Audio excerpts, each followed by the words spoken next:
जय हिंद। आज हम लोग सिंधी घाटी सभ्यता के बारे में पढ़ेंगे। सिंधी घाटी जो सभ्यता थी इसके बारे में हम लोग समझेंगे।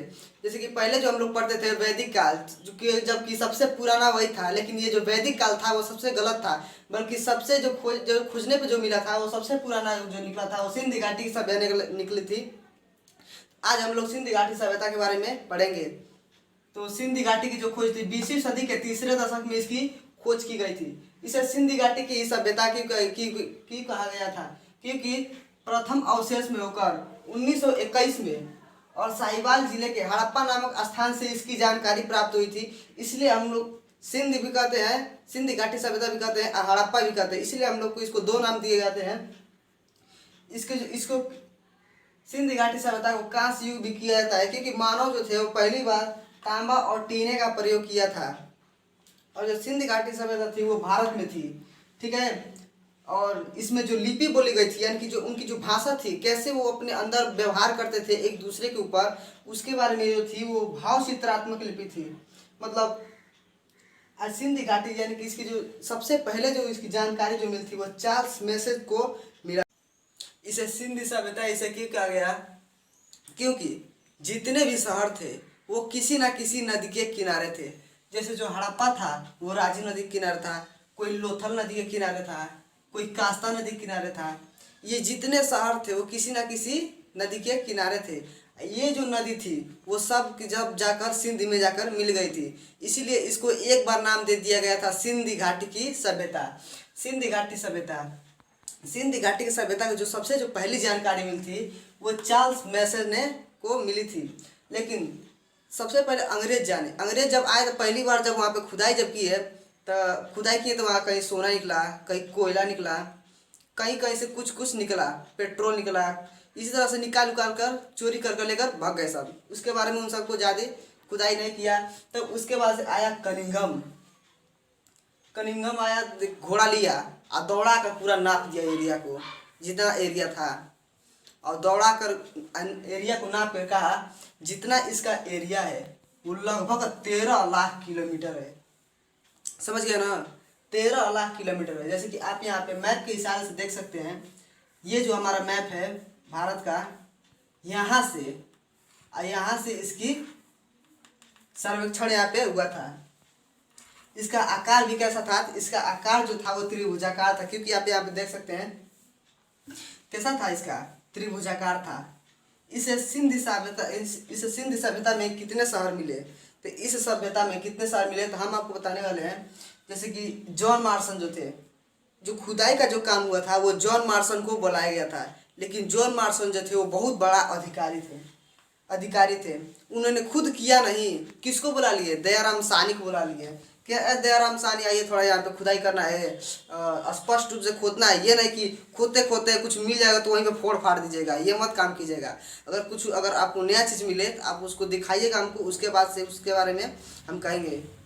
दयाराम साहनी कहा ठीक है, ऐसी कैसी बात है कि हम खुदाई कर देंगे। तो इन्होंने कहा, स्पष्ट रूप से इन्होंने खुदाई किया, खोदते खोदते गए, कहा कि देखिए जहाँ पे टाइट चीज़ जहाँ पे होगा उसे आप छोड़ दीजिएगा, जहाँ पे नरम होगा वहाँ पे अपना खुदाई चालू कीजिएगा। कि ठीक है। उन्होंने खुदाई चालू किया। जब उन्होंने किया तो थोड़ा, जब उन्होंने खोदा तो देखा टाइट थोड़ा निकला। कहा अरे महाराज देखिए यहाँ पे टाइट है, यहाँ पे खुदाई नहीं हो रहा है। कहा कि देखिए वो हिस्सा आप छोड़ दीजिए, नरम वाले हिस्सा को आप देखिए। उसी तरह से टाइट मुलायम, टाइट मुलायम, टाइट मुलायम, उसी तरह खोदते खोदते चले गए नीचे। और नीचे उन्होंने देखा, कहा अरे ये तो बहुत बड़ा एक सीढ़ी है। कहा कह रहे महाराज ये तो बहुत बड़ा एक सीढ़ी है। कहा ठीक है, उसके अगल बगल आप उसको खोद कर देखिए। तो उसके अगल बगल खोद के देखे तो देखे अरे तो एक रूम में आप मिल गया। फिर उसके और बगल में खोदे तो देखा 2 और रूम मिल गया। इसी तरह से खोदते खोदते 2-3 और घर मिल गए। और जितना जो था खुदाई का जो काम जो हो रहा था तेजी से होते होते, जैसे कि एक बार उसको देख लिया गया था। और जो जितने शहर मिले थे वो 300 से मिले थे। जब खुदाई हुआ था तो 350 से मिले थे। तो वहाँ के तब बहुत बड़ा सा बांस का एक पाइप बनाकर ऊपर से थोड़ा देखा गया तो देखा, कहा अरे ये तो बहुत बड़ा एक शहर है, जिस शहर का नाम सिंधी घाटी सभ्यता थी। समझ में आ गया कि नहीं आ गया? तो ये क्या है? सिंधी घाटी की सभ्यता है। जैसे कि जो सिंधी सभ्यता के जो नामकरण दिए थे वो थे जॉन मार्सन। एक वैज्ञानिक थे, उन्होंने कहा था कि इतिहास जो है एक विज्ञान है, ना विज्ञान से ना अधिक है ना ज़्यादा है। ये इतिहास और विज्ञान दोनों क्या है, एक लेवल पे है।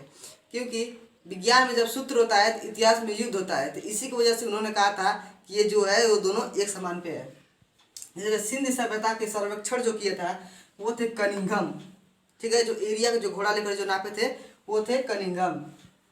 और सिंध सभ्यता की जो खुदाई किया गया था वो पहली बार जो आए थे वो थे जॉन मॉर्सन। लेकिन जॉन मॉर्सन जो थे वो बहुत बड़ा अधिकारी थे, उन्होंने खुद किया नहीं, उन्होंने दयाराम साहनी को बना लिया, क्योंकि स्पष्ट रूप से इनसे खुदवाई किया गया था। और सिंध सभ्यता का जो आकार था वो त्रिभुजाकार था।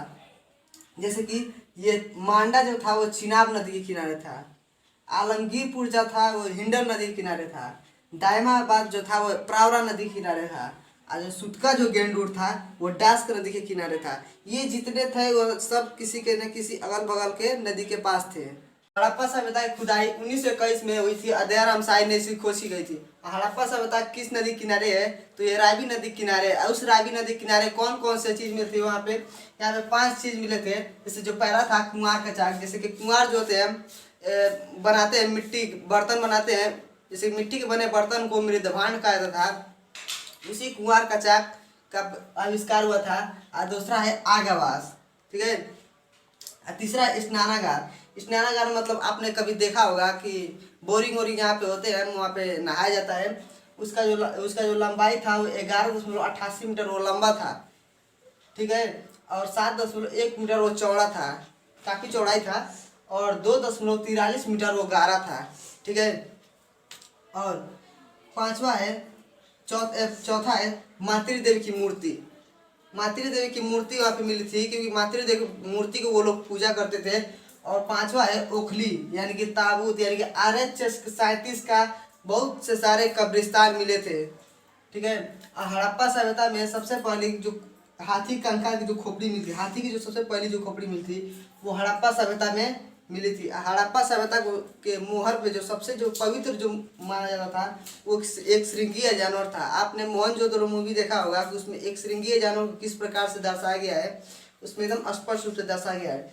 और हड़प्पा सभ्यता में जिसको पवित्र नहीं माना जाता था। इसलिए आज के लिए इतना ही, तब तक के लिए मिलते हैं हम आप लोग को नेक्स्ट वीडियो में। तब तक